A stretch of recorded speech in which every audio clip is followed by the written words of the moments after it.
Alkimi is a decentralized replacement for the current, sometimes inefficient ad exchanges. And Alkimi has a mission to restore value for advertisers, publishers, and also users. And with me, CEO Ben Putley, to talk about Alkimi and the company and what it is you're trying to do, Ben. So welcome. And I guess let's start with an overview. What is Alkimi? Definitely.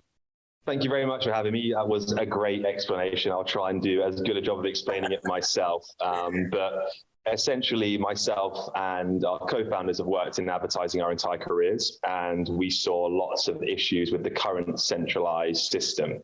So we have developed decentralized infrastructure that allows advertisers, publishers, and users to see more value from what is a $340 billion advertising market. Mm-hmm. Well, no doubt about it. This market has been disrupted over the past few years and continues to be. So explain how it works. So like say I'm an advertiser, how do I use Alkimi? So essentially the programmatically traded ads work a lot like eBay, for example, whereby there is an item or a user that an advertiser wants to target with a particular ad. They will then bid on that cookie in real time, with the highest bidder then winning the auction and then delivering the ad to that user. Okay, very interesting. And Web3, what kind of impact would that have?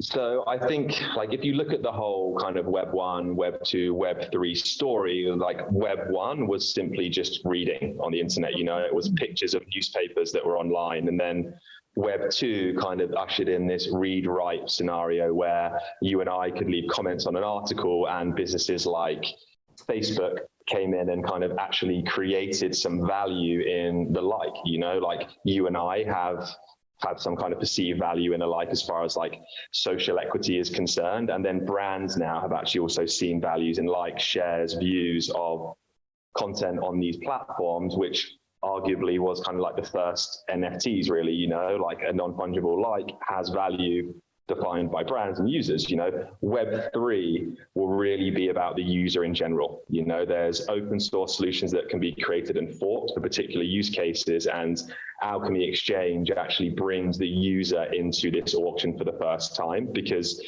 it's our data that is sold and bought by advertisers, you know, but we don't really see much value from that other than free content. But you get free content anywhere now, and that is not going to suffice as we move kind of into the future in the Web3 world. Right. Well, I did say users would see some value here. So how would it work as a consumer? So essentially, there would be no real difference to you when you visited your favorite website. It is using the existing infrastructure. So there's infrastructure called OpenRTB. It's an open source protocol that allows ads to be traded between different parties, and that really is kind of arguably the first oracle that ever existed. It was kind of transforming me as a human being into a biddable bit of data that an advertiser would use to send a particular ad to. So I think we've been left out of that. I mean, advertisers make a lot of money, Facebook and Google make a lot of money, publishers make a lot of money, and you and I who are providing the data don't really get much for that. And actually we've seen annoying ads come into place. You may block an ad. You've probably seen a lot of cookie notices that now appear. And I think that the web has kind of, it's not unregulated per se, but it's like a much, much easier market to enter as an individual than anything else. Like TV, for example, you have to have a TV channel, you know, like a website, you create a blog, you get some people reading it, all of a sudden you have a vehicle that you can actually physically monetize. So I think what we're looking to do in the Web3 world is actually reward users for surfing the internet, because you have surfaced some of your data, you have made that available for people to bid on. So you should actually be paid for surfacing that data. There's a great quote in the Netflix show, The Social Dilemma, which is, if you aren't paying for a product, you probably are the product. You're the product. I don't pay for Facebook, so I'm the product, right? And I think that's unfair. And it's where you've seen a lot of backlash from a lot of people around these particular brands and just surfing the web in general, you know, like it's not just Facebook that have been bad for this, everyone's been bad.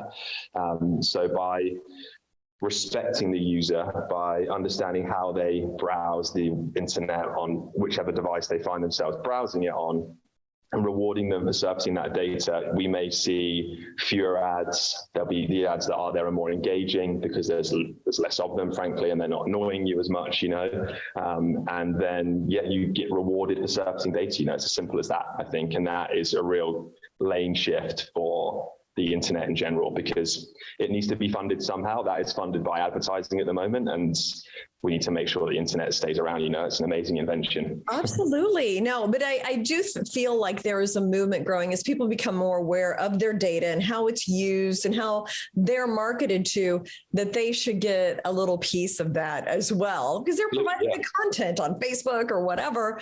So, it's a. And I think to tie that into your first question, like what part does Web3 have to play in that? Web3 really provides the rails for you to kind of be rewarded as an individual for the first time, because there was no way of doing that effectively, efficiently with the current existing centralized systems. Good point. So Web3 has the technology where people can actually get some benefit from their data. Exactly that, yeah. You mentioned NFT. So is this also kind of a metaverse play, perhaps, or sometime in the future? So we think that, Facebook literally changed their name to Meta. So I think there's a lot of CMOs right now that are like, what is a metaverse? We need to be in it. I don't quite understand that. And I think advertising has always followed eyeballs. And you have whole cohorts of young people, gamers now, that are playing in metaverses, that are creating, that are buying outfits for their particular skin. You've seen like Balenciaga actually do a deal with Fortnite to give you Balenciaga outfits in the game. You have Travis Scott doing gigs in Fortnite. So metaverses are already here in a much more centralized fashion, I think, with the nature of decentralization. And I always say that every human being has kind of literally been decentralized, in that you've been forced to your house, to stay in your house because of the pandemic. So technology will probably follow what we have all experienced as human beings, right? And metaverses will become a part of that. And if that happens, there will be advertising in metaverses. And we released a series of NFTs called Alex the Alchemist to allow us to begin to experiment with ways in which an NFT could be used for a marketing campaign, whether that's rewarding loyalty with discount codes, whether that's using it to access information behind a particular paywall. It really allows you to have a marker in a Web3 wallet that can then affect certain changes depending on which portal you arrive in. We were incubated by a company called Constellation Networks, and they had Chief Strategy Officer Benjamin Diggles.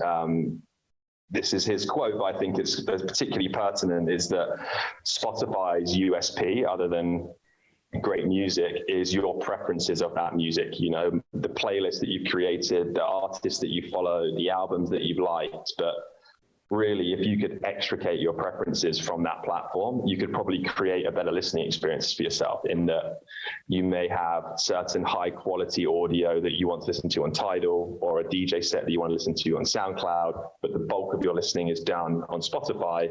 And then allowing you to have those preferences applied to all of those platforms really changes the game. So that kind of the essence of that idea is, by bringing preferences and data to the edges, to the owner of that data, which you and I, you're able to then apply that to a multitude of platforms. And we believe that NFTs will really be the beginning of that, and then essential for that world kind of existing as we move through the next 5 to 10 years.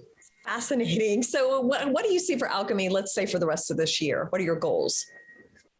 So we are building our exchange. The key for us is to get advertisers buying ad units from publishers. We're also launching our Something for Nothing program. So essentially, this is for websites to join Alkimi Exchange, and we will pay them not to show ads. So begin to clean up the web by having fewer ads, and we're able to do that because of the blockchain that we're building on. So we're building on the hypergraph transfer protocol, which is Constellation's instant and feeless directed acyclic graph, not technically a blockchain. And that really allows us to, when we validate an ad impression as such, create a reward. We're able to pay a publisher with that reward for not showing ads. So as far as disruption's concerned, it's very, very disruptive for the websites that we've spoken to. There's a lot of raised eyebrows that are like, you're going to pay us not to show an ad? We're like, exactly that. So yeah, we're quite excited about getting publishers to join the Something for Nothing program and really launching the exchange in earnest in a couple of quarters' time. Yeah. Well, I'm glad you're cleaning up the ads because there are some weird ads on the internet. And annoying ones, you know. Oh my gosh, some of them are like, I don't even want to look at that. Well, thank you so much, Ben. Fascinating. And I know this is a fast-moving industry, so I look forward to updates from you. Definitely. Thank you very much for having me. This has been great. Thanks.